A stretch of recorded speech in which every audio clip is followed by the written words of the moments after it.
Hi, everybody. Welcome back to another great episode of Project Transitions Points. I'm here with Nick Emeigh. He's the Associate Executive Director of Bucks Nami, as well as the President of the Department of Mental Health and Developmental Programs in Bucks County. How's it going, Nick? It's going well. Thanks for having me, Brandon. Absolutely. Fun fact: I actually have that written down on the Microsoft Word right now because I could not trust myself to remember it. It's a lot, I know. Absolutely. So we've come in contact a lot over the past few years. I'd say we've probably been to like 6 or 7 of the same events. Yep. It's been up there. Every time I'm at an event, you're there, and I really appreciate it. I appreciate being there, and I appreciate you being there, and I appreciate all the work that you do for Project Transition too. The same thing goes for you. Like Thanks. we stand Nami 24/7. Your Nami stands. We're Nami stands. If we were Taylor Swift fans, we'd be Swifties.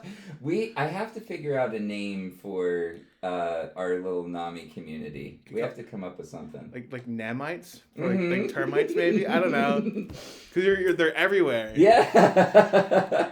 Well, they're everywhere, and we still have a lot more work to do to spread the word and everything. So, we'll come up with a name for that. Yes. So how long have you been with Nami? For about seven years now.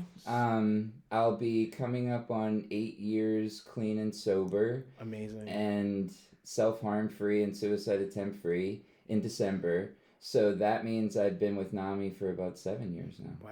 So the first time I met you was at Abby's Bakery event. That was about almost 2 years ago. Yeah. Or a year ago. Yeah. It was a long time ago. It was a while ago. Yeah. And everything I say, it was during COVID. But everything was during COVID. Absolutely. For a while. But you shared your story Yeah. there, and you talked about your history of self-harm. And then that night, I actually went home, and I told my parents, I called them on the phone, like, I let them know, like, hey, I used to struggle with this. Oh my and I kept gosh. it very much so quiet to myself for a very, very long time. Wow. And then it was a very emotional conversation. Oh my gosh, Brandon, I didn't know that. Yeah, so I wanted to tell you that to your face. Wow, so thank you. I get goosebumps. So I really do appreciate that. I appreciate you telling me. I appreciate you listening when I'm talking. It's whenever I go and give those speeches, I'm so nervous.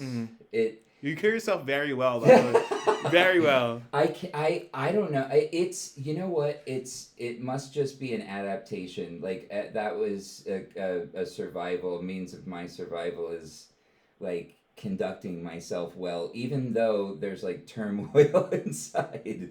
Because whenever I do those speeches, I'm nervous. They all matter to me. And anytime I do them, what I'm really thinking is all the stuff I'm saying, I'm going to go home tonight and be like, oh my gosh, Nick, you were so stupid. you suck at speaking, all that stuff. But my hope is always that there's somebody like you out there that finds some meaning in it. And then look what you did. You went home and had that conversation with your parents, and that was not easy. Yeah. So thank you for being vulnerable too. Absolutely. So before we get into your whole alter ego, which I really want to get into, Yeah. Can you tell me a little bit about your story? So you're very vocal about your story. Yes. I follow everything you do on all social media. I tell you, I'm a stan 24/7. I'm a stan of Brandon too. And I'm a Brandon stan. I thank you. And I've heard your story a few times, but for our listeners, could you tell us a little bit about it? Sure, absolutely. So as much as you're willing to say. I don't have any secrets. So if you happen to be a person listening to this podcast and you have questions for me, just reach out. Brandon will put the info in the description and everything like that. But so I was born and raised in Bucks County, Pennsylvania. I grew up in Levittown, and I had a really great family. It was what anyone would think is a normal family. We know that normal doesn't really exist, but hey, growing up, that's what I wanted, a normal family. And, good schools, everything like that. And when it came time to interact with my peers and everything like that is when I started to have trouble. So in school, I was tested and everything like that, and they decided that I should be in the gifted program. and that all of my issues that I was having with anxiety and depression and things at a really young age were the result of my IQ and everything, which, I mean, maybe it has something to do with it, but it wasn't the answer to everything. So they put me in the gifted program, and in the gifted program, they pull you out of class and take you to a special class. And so if you've ever been a kid, which all of you have been, being pulled out of your class and being singled out and everything is just cause for bullying. So that's what ended up happening, a lot of bullying. And then I ended up coping with the bullying by eating. And I gained a lot of weight when I was young, and I got bullied really badly for it. And I would come home, and the way that I would cope with the bullying was eating more, and I would hide food and everything. So by the time I got to like middle school and started riding a bus to school and everything, and kids were like lighting my hair on fire and spitting at me and asking me if I was a boy or a girl, I had enough of that. And so the only way that I knew to take control was to stop eating, control the food. I didn't have control of anything else, the bullying, anything like that, so I could control the food. And so when I got to high school, my goal was to just, I wanted one person to like me. And I stopped eating. I would only eat when I was about to pass out. And I lost a bunch of weight in a really unhealthy way. And I got good responses to that, which was positive reinforcement. I thought I was doing the right thing. So when I went away to school, to college, I wanted to get out of Bucks County as fast as I could. So I went away to school in Boston. And when I was there, I realized that I wasn't well. And everyone else around me, too, realized that I was like an anxious mess all the time. Wow. And awkward. And, you know, I'm a weird, awkward person. Oh, me too. It's okay. But I'm okay with it as an adult now. But, well, I'm trying to be okay with it.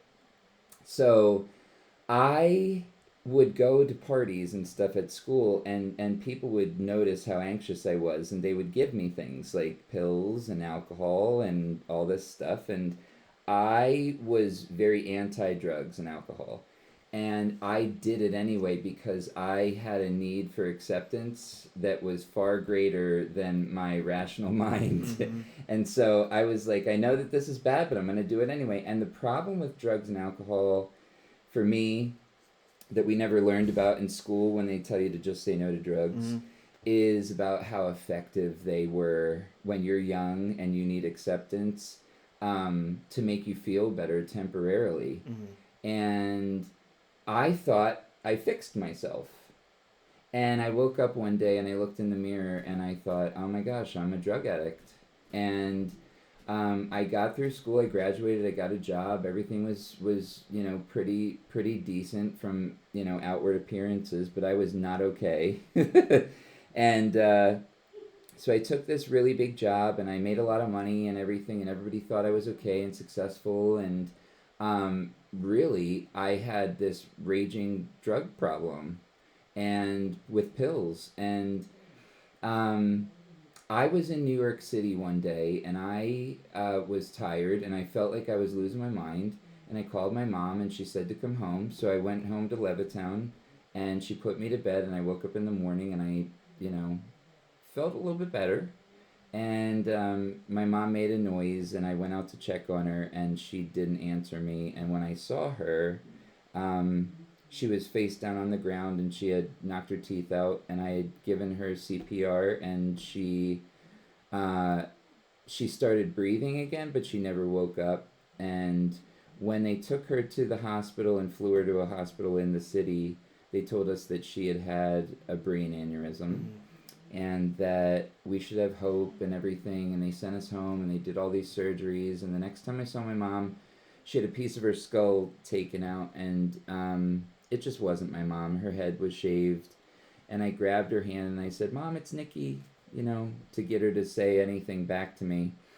And she like let out a couple tears and made this face. And so I got the doctor, the nurse, and they said that that was a primordial response that a mom will always respond to her child.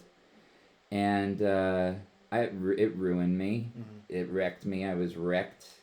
And so the next time I saw my mom was after I got a call at work. They told us to go back to work and everything. And on that call, they told me that we needed to take my mom off life support. And so I got to the hospital, and they were saying last rites around the bed, and they opened the windows so that her soul could leave, and I knew exactly what I was going to do to kill myself. So, I mean, you'd think that maybe I would say to myself, you know what, Nick, get your act together, clean yourself up, make your mom proud. That is not what I thought. I thought, I'm done, I'm out. And so my mom died in January, and her birthday is on September 30th. And so on September 30th, I went into my former place of employment and got a bunch of medications and went home and used those to try and end my life. And I mean, I'm talking, so I didn't die. And I didn't die, but I had to go through a lot more of this. So I woke up 3 days after my suicide attempt, and I was arrested for what I did. You were arrested. I got arrested. Yep. At the hospital? No, I don't know. I didn't go to. I wasn't at the hospital yet. So how that happened, I took all these pills and everything, and I was out for 3 days, and it was something to wake up to. Okay. And I woke up because work was calling. Wow. And I was so mad that I was alive, and I was confused that I was alive, and I didn't fully even know like what was going on. But when work called and said that there was an emergency, I just went to work. And I got in the car and I drove to work, and they pulled me in the back room and said that there was an emergency and that I'm the emergency. Wow. And they said that if I confessed everything that they wouldn't arrest me, and they did. And I begged for help. In a statement, I sat down in the back room and I said, yes, I took pills. It wasn't to sell them or anything. I was trying to end my own life. I don't know what's wrong with me. I don't know if I'm crazy. I don't know if I'm a drug addict. I don't know what's going on. Yeah. And, after I finished, my boss had come in to tell me how disappointed in me he was. You would think the morally right thing to do would be to make sure you get your help before doing all that. You would think. Yeah. You would think, yeah. But that was what? 2008 or 9 that was? Different time. So it was a while ago. You would think that back then we would have known that people need and deserve help, but there's also a legal aspect to it, and so it seems like the criminal element trumps any mental health treatment aspect. But we'll talk about that more later, I'm sure. So I ended up going to jail, and on the way to jail, the police officer turned around in the car and leaned back, and he said, "Yo, didn't your mom just die?"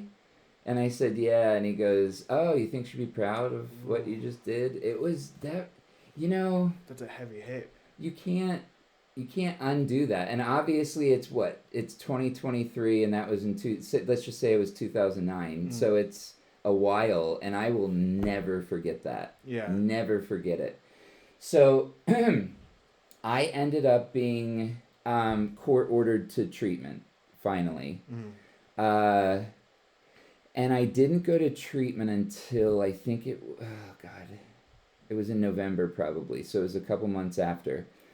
And I was in treatment with, it was a professional rehab, and there were doctors and nurses and everything there. And I remember being in there, and instead of feeling hopeful, I was like, oh my God, I ruined my life, and people like me don't have good lives, and we don't get married and have kids and have houses and stuff.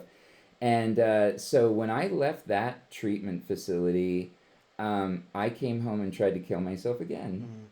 In the same way, I wasn't even home 2 days, and I tried to kill myself. I ended up in the hospital again, and that's where I was diagnosed with bipolar disorder first. And I was medicated for that and released to a recovery house. And I immediately left the recovery house. I immediately stopped taking my meds. I immediately stopped going to therapy because all I wanted was to be normal. Mm-hmm. It's all I wanted. So the problem with that is I kept getting sick. Yeah. And it's not like common knowledge that, like if you take antibiotics, you take them until they're done, You're done and you're better. and then you're done. Yeah. And so I thought, there's all these refills on these mental health meds. Like, what is going on exactly? So I finished it, and I just wanted to go back to normal, got a job, everything like that. And I could not figure out why I kept messing up my life. Mm-hmm. Just couldn't figure it out. Duh. I mean, now, but I didn't know. And so, like, my dad was like, "What all these hospital visits, and what do you got to get your life together." And so, I had a really serious psychotic break. I do not even remember how old I was, but I was living with my dad at the time, and I was outside talking to the bushes and wow. like in the rain and everything. My dad called the police. The police came, and like everybody agreed that I should just go to bed. Mm-hmm. And it was really bad. And then I ended up in the hospital, and that's where they diagnosed me with schizoaffective disorder that time. And I didn't want that diagnosis because it had schizo in it. Mm-hmm. And that was a term that nobody liked to use. No. Yeah. And it scared me, and I begged to keep my bipolar diagnosis, and my doctor said that that's not how it works. And so finally... That's not how it works. Yeah. Finally, I had the diagnosis that I have now. And so they put me on disability. If you know me now, like I work a lot, and that helps me, and it's part of my purpose in my recovery. So not being able to work wasn't great for me. So my life, I just really wasn't living for a while. And then one day I woke up, and my dad didn't go to work one day. And so someone came to check on him, and my bedroom door flew open, and they said, Nick, your dad is dead. Wow. And so I went in to see him, and he was. And so like when I'm going to sleep at night, a lot of times what I see is my mom and sometimes my dad, mostly my mom in that hospital bed, but sometimes I see my dad in, laying in the bed and everything. And then when my dad died, I thought, how unfair could life be? Like, I do not know how to be an adult. I do not know how to take care of myself. I don't know anything about money. I don't know, like, what the hell I'm doing. Like, I'm not gonna make it. Mm-hmm. And I have a younger brother and a younger sister. So are you the oldest? I'm the oldest. Okay. And I thought, I'm not going to take them down with me. So I tried to end my life again. Wow. And my sister got in the way that time, and she got in my face, and she said, are you going to kill yourself? And I said, yes. And I said, I don't know how you're going to stay alive, but if you are going to stay alive, having me in your life is going to be nothing but bad for you. And so my sister said, no, that's not what's going to happen, and we're going to take you to the hospital. And I asked if I could pack a bag, and I did. And that's when I went to the hospital for the last time. And I was put on a medication that really helped me a lot. I'm not going to say what it is, just in case, medications work differently for different people. And, absolutely talking to your doctor about that is, no matter what has worked for me, still talk to your doctor. But like when I was put on that medication and I finally started to feel a little stable, I also, when I went into the hospital that time, I weighed a lot, like, a considerable amount more than I did now. And that was because I was drinking so much. And the doctor said, like, cut the drinking, take your meds, like get it together. Yeah. Like, you're capable of some good stuff. So I thought, all right, well, when I was in the hospital that time, there were a lot of really sick people with me, and I was one of them. And I thought, you know what though? Um, there are going to be some people in here who are going to be kind of stuck in this, you know? And they don't have the supports that I have, and they don't have, you know, anything really. So what could I do? I could go and tell my like full story like this and help other people out. So that's when I found Nami. I was released from the hospital, and I went and I lived in a recovery house for about 2 years. Well, no, it was a year and a half. And was it amazing? It's not a it's not a 5-star hotel or whatever, but it saved my life and it got me acclimated to living on my own and everything like that. And so I started working with Nami, telling my story in schools for our Ending the Silence program.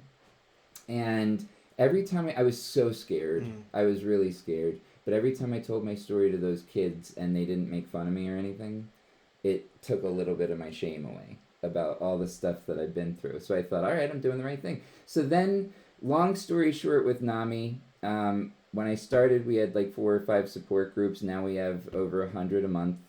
Wow. We have a warm line, a helpline, a cool website, pretty fun social media. I love the social media. Thanks, Brendan.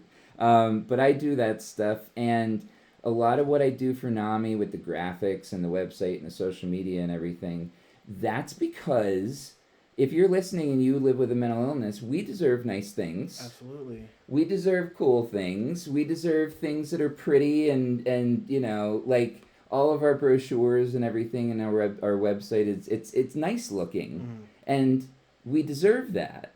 Like, we're not like second class citizens who get like black and white photocopied things because we just don't deserve it. You deserve really nice things. So that's kind of what I bring to Nami. And then all of a sudden I'm the associate executive director, and I don't know how this happened exactly. And one of the cool things is I serve as the president of our mental health and developmental programs board in Bucks County, and I'm a person living with a mental illness. So, if any of the stuff that I talk about sounds good to you and you're worried that you can't do things because you've got mental illness, maybe we do it a little bit differently, but there's nothing that you can't do. And every place that mental health is talked about, you have the right to be there. We have a seat at the table. And, NAMI also oversees CSP, which is the Community Support Program of Bucks County. And there we say nothing about us without us. Nothing about us without us. There needs to be, if there's not already, a seat at the table for at least one person living with a mental health condition wherever decisions about mental health are made. So, that's cool. And I get to do all that stuff. And then I also have my alter ego, but that's my story. But before we get into your alter ego, I just want to let you know. So when I was in the military, I didn't know you were in the military. I was in the military once upon a time ago. But I was in the military from 18 to 22. I graduated in 2013 to 2013 to 2017. Wow. Yeah. So feelings aren't something that you really talk about. No. Well, not just in the military. But like, it's like my dad was never in the military, Yeah. and if you talked about your feelings, like I'll give you something to cry about.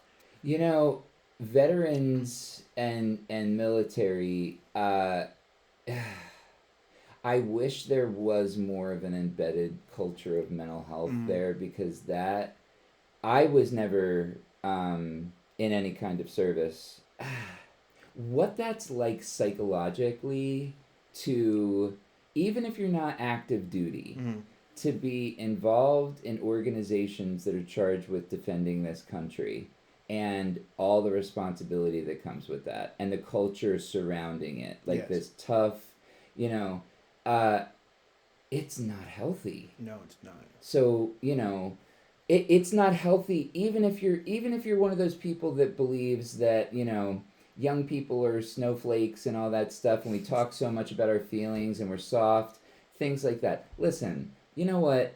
I cry all the time now. I never cried before. I cry all the time now because getting that out, keeping it in, I'm going to have a heart attack or I'm going to kill myself. Absolutely. You know, like that culture is dangerous. So now we have veteran support groups for that reason. I always say that I didn't cry for like 4 years when I was in the army. Yep. And now I gotta cry like once every 3 weeks, and if not, I have to like get myself. I have to watch like a Walk to Remember on Netflix to make myself cry. My therapist Yeah. says it's because I bottled it all up for so much that now I'm just leaking, and it's okay to let it leak out because there's nothing wrong with that. I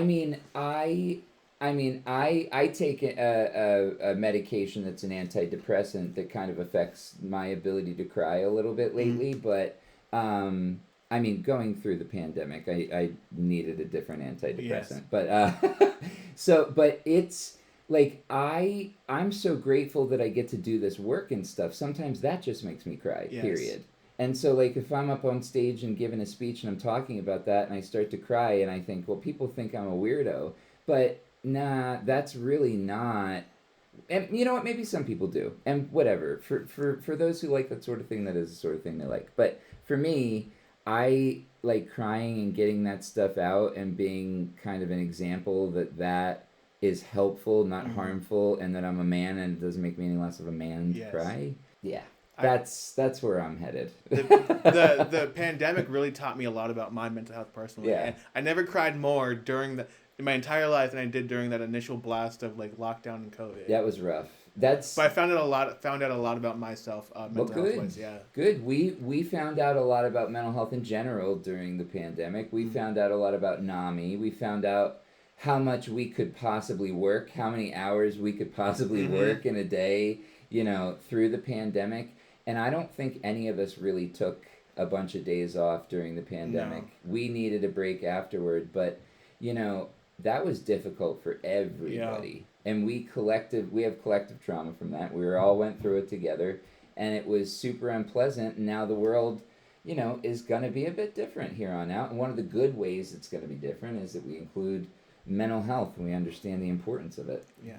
So that was. I feel like we're about to talk about. We're gonna talk about it. So because it's really important that we talk about it. So my big thing is real life superheroes, right? I'm sorry, yeah. I have to do it this way. Big thing is real life superheroes. So we got police officers, we got first responders, firefighters, just people out there making a difference. Absolutely. They all have their own kind of superpower in their own way, right? Yeah. And now there's also another. And hopefully they use them for good. Using them for the good is the most important aspect on it behind it. Yes. Because you are not a superhero if you use your power for bad. Right. But there's another person out there, and his name is Nami Man. Yeah. AKA Nicholas Emeigh. Yep. So if we're spilling the beans, I dress up as a mental health superhero. Yes. Called Nami Man. And my superpower is crushing stigma, and stigma is all the bullying, discrimination, labeling, and stuff like that surrounds mental health and mental health conditions. And so it's my job to crush that, and I don't do it by myself. I have sidekicks. I have little boys and girls who dress up as Nami boys and Nami girls, and they help me crush stigma, and it's adorable. They're adorable, and I love them. But what I do as Nami Man mainly, and some of my favorite things to do are visit hospitals in the area and go in and visit the children's units, and I tell a little bit of my story, and I let them know chief message is that they are not bad kids because they're in the hospital. Absolutely. It doesn't mean you're a bad person. So they all think that because they're in a place like that they're bad kids and that they did something wrong and that they're bad. So I let them know that I am a superhero because I lived through everything I thought I wouldn't live through, and then I got the help that I needed, just like they're doing. And so what does that mean? That means I'm not the one and only mental health superhero. It means that there's a lot of us out there. And so I go and I tell those kids that they're superheroes for getting the help that they need, and that they're not bad kids, and they believe me because I thought I was a bad kid, and I'm not. I turned out to be a cool guy that does good things. And they can do the same things. And then we sit there around a table, and I ask them to draw themselves as superheroes. And while they're drawing, all the boys will draw Nami Man again. They draw Nami Man, but the girls will draw like themselves in like with unicorn stuff and tutus and things. And I talk to them about their little stories while we're drawing, and they tell me they pour their little hearts out, and a lot of them are just super confused about what's going on. Yeah.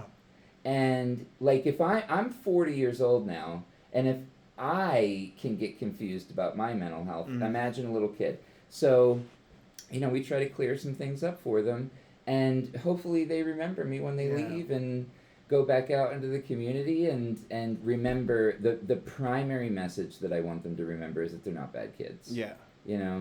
And I will never forget, I felt like a monster with going through my really bad addiction and my really intense mental health issues. If you met me 10 years ago, you would not have liked me. Really? At all. You seem like an amazing man now, so. It was not that I was lost. I was lost, and to be really frank with you, I didn't care about anything. I didn't care if I lived. I didn't care about relationships. Nothing was worth anything. And so, like, a lot of times when you see someone out who is not well or who is struggling with addiction, it's not that they're a crappy person. It's that they are lost in life and don't know where to go, and the only next thing available for them is more drugs or drinking. It's not do the next right thing. Yeah. It's how do I get through the day and what's the next available thing to help me cope.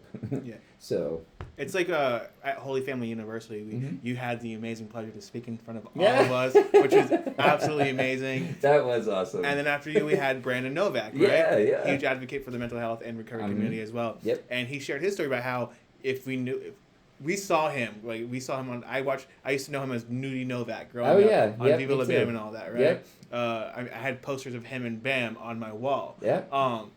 But he always says that you wouldn't have liked me, and no, we didn't like him. No, he was something that we laughed at. Yeah. But he was going through something very, very dark, and he had to go through all that to get where he is now. So. Absolutely, and it's.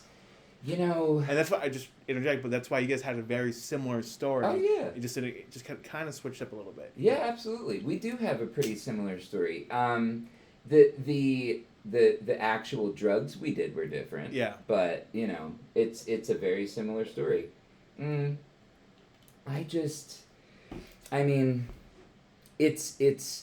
It's so easy to walk down the street and see people who are struggling and just remove yourself from that.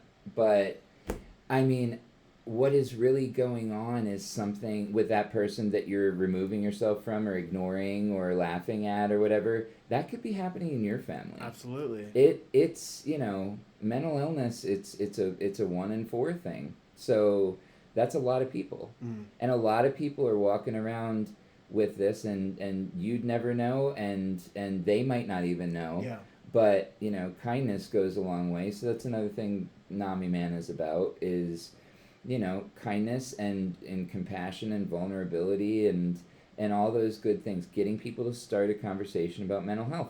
So, in addition to the hospitals and everything, Nami Bucks has an elementary school program called Small Talk. I love that. Yeah. Clever name. Yeah. Our youth programs director, her name is Mia Scacozo. She developed that program. We had a middle school and high school program, but she developed the elementary school program because kids we're struggling. They're struggling. And they don't have, like, my primary issue when I was younger and talking about mental health was I didn't have the language for it. So when I was in 2nd grade, that was the first time I thought about killing myself. And I just didn't have any words to discuss it. So, if we give kids the language to discuss that, then they can have conversations with us about how they're feeling, right? So we give this presentation called Small Talk, which teaches kids just how to talk about that stuff. And Nami Man comes in at the end, and we declare them all superheroes, and they get masks and capes and everything, and they're adorable. And the whole idea is that they don't forget this. Yeah.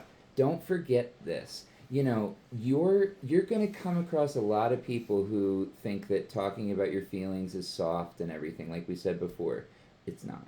Keep on doing it. It's a beautiful thing to be able to do that. Saves lives. So Nami Man goes and does that, and then I go and do general events. You know, like, and I'm the superhero at the events, the mental health events, and everything, and people take pictures with me. Yeah, we do. And that and videos and stuff, and that when you post those things online, and people are like, "Who the heck is this guy? Who is this guy dressed up in a costume?" You've got to talk about mental health. Yeah. You have to. It's like with Abby's Bakery, Yeah, right? So yeah. they encourage you to talk about mental health while baking, right? Mm-hmm. And people see your photo, and it's like it gets the conversation started. Abby's Bakery, by the way, if you don't know who they are, look them up. Amazing organization. I love them. I will plug them as well. They actually, our big stride for mental health awareness, the Nami Bucks County Stride for Mental Health Awareness, is on October 8th this year, and they are getting our Community Partner Award. That is They're amazing. awesome. Yes. So Abby's Bakery, and you know what? Abby was a young woman who died by suicide, really young, tragically young, and it was just her birthday not that long ago, but anytime. Because this job is not easy. No, I agree. Yeah, I bet. This job is not easy. It comes with a lot of stuff. And whenever I have a really bad day and I'm thinking, you know what, maybe someone else could do this better than me, I think, you know what, there are people like Abby out there, who Abby's Bakery is named after, who need this. Absolutely. And if I am too tired, or if I, you know, like, maybe they won't see it. And, you know, like, maybe not that if I could have done something to help Abby necessarily, but I can do things to help people like Abby. Absolutely. Moving forward. And the work that her sister and brother are doing on behalf of her, it's their whole family. Yeah. It's their sister, her sister Kayla actually works for Nami on the Warm Line. The Warm Line, yeah. Yep, she volunteers on the Warm Line and answers calls, and her mom and dad and her brother, they all are at our events, and her aunt Andrea is the one that organizes a lot of this Andrea. stuff. She's awesome. Yeah. So they were on the podcast. Cool. Abby's Bakery, yeah. I didn't know. That's awesome. I'll send it to you. Yeah, send it to me. I want to listen to it. it's a tearjerker for sure. I love them. They are. There are just some people that you meet them, and I asked them. I said, "Do you ever get really mad or like angry at people or curse or anything like that?" They're just like the perfect people. They're such good people. But like that also shows you that that they were amazing parents. You know that aunt is amazing, the uncle, the brothers and sisters, they're amazing, and that this can happen anyway. You know? Yes. Suicide, dying by suicide, it's, you know, you could have the best family, you could have the most money, you could have, you know, everything in your life, and still die by suicide, you know? And we saw a lot of that happen over COVID as well. Absolutely. The thought of just being alone, and it's very sad. I know. But so there are a lot of people who might think that Nami Man is like goofy or like kooky or corny or whatever. So yeah, go ahead, think that. And yes, I am. And I'm okay with that. And it means that, you know, mental health is a lifelong thing. Everybody's got mental health. Yeah. Recovery is a lifelong endeavor.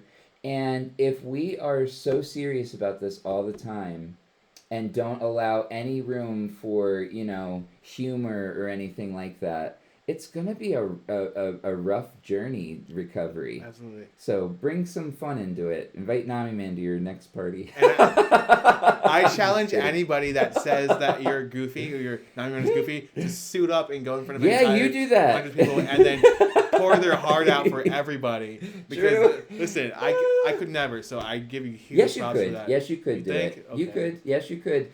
I appreciate that. So I don't want to hold you up for too much longer. No worries. But I want to know, what is one thing in your journey as Nami Man that's really stuck out to you the most? Do you have like a specific story? The story that has stuck out to me the most is so I went and visited a hospital that I was a patient in, and I went to the children's unit there, and I walked in, and it was the first or second time I had done it, I think, and there was a really little boy, like really young, like 4 or 5, and he was just sitting by himself, and he was like rocking back and forth, and he was talking to things that weren't there, and I walked over to him and I knelt down, and he didn't say anything except, "Are you my superhero?" And I said, "Absolutely." So that right there is my favorite thing. It goes on though, because I told you as Nami Man we sit and they draw themselves as superheroes and everything. So he drew Nami Man again, and I told him my story. He told me a little bit of his story. He thought he was a bad boy. He thought he was there because he was a bad boy. Told him that he wasn't. So he starts drawing Nami Man. Not himself as a superhero, but he drew Nami Man. And around me, I have the picture here too. I don't know where exactly it is, but I can show it to you. Okay. He drew me, and then he put like fire all around me, and I thought, oh no. What is that? And I said, why am I on fire? And he goes, that's not fire, that's your goodness. That's my goodness. That's awesome. He was adorable. I hope he remembers me. I hope he does. How long ago was that? He's probably like 10 or 11 now. Wow. Yeah. Do you ever, when you meet with these kids and have these conversations with them, do you ever just go back to your car and like, oh my God, let yeah. it out? Yep, I cry sometimes. If I'm not on an antidepressant, that story makes me cry. Yes. But like more often than not, like I go back to my car and I think, oh my God, thank God I didn't kill myself. Oh my God, if I would have killed myself, none of this would be happening. Like, if I would have killed myself, there would be no Nami Man. There would be no person visiting kids in the hospital. And so, less sad and more, like, grateful. Like, oh my gosh. Like, you know, if I would have done that, and that was what I felt was the only option at the time, like, all this cool stuff with Nami wouldn't be happening. And like I wouldn't be here to see it, and I wouldn't be here to know that like life can get better, you know. Absolutely. So on my arm I have written, beauty comes from pain, right? yeah. You got to go through hell to get to where you to get to a good point in your life, right? Yeah. And that's what I'm getting from you, where you went through so much pain, garbage, right? And you're doing beautiful things now. Yeah. So thank you. So I'm excited. I'm excited that I get to do this. It is an honor that I get to do this. If you ever meet me out in public and you think I have everything together, the honest to God truth is I don't know any of what I'm doing. I'm just winging it as I go and doing the next right thing. And anything that I have done in my life, you could do too. Absolutely. Anything. Come up and talk to me if you ever see me out in public. So Nick, this was an amazing session. I don't want to say it was one of my favorite ones, but it was probably one of my favorite ones that I've ever done. We've been here for the past 45 minutes, just talking, sharing your story, jiving back and forth. Is there anything that you wish that you could leave behind as your final message to anybody that's listening? Yeah. If you are out there and you are living with a mental health condition and you managed to wake up today and get out of bed or anything, you're a superhero too. It's not just me. It's not just Nami Man because I dress up in a costume. And you're also a superhero because maybe you're getting the help that you need. That qualifies as a superpower. Maybe you're thinking about getting the help that you need and you're scared. Also a superpower. And maybe you just realize that you've got some kind of a mental health issue or a concern or a condition and you feel like you're the only one. I hope you hear this. You are not the only one. You are not alone. There's so many of us out there. There's so many of us out there that we formed a national organization called NAMI, And all we do all day, every day, is exist to support you, whether it's on the phone, online, in support groups, anything like that. And it's not just us existing to support you, it's us existing to support you with the intention that you'll get to a point in your recovery where you could do the same. So there's opportunities for a purpose here at NAMI too. And don't forget, there is help, there is hope, and until there's a cure, there's NAMI. So we're online at namibuckspa.org and on social at namibucks. Thank you, Nick. Thank you.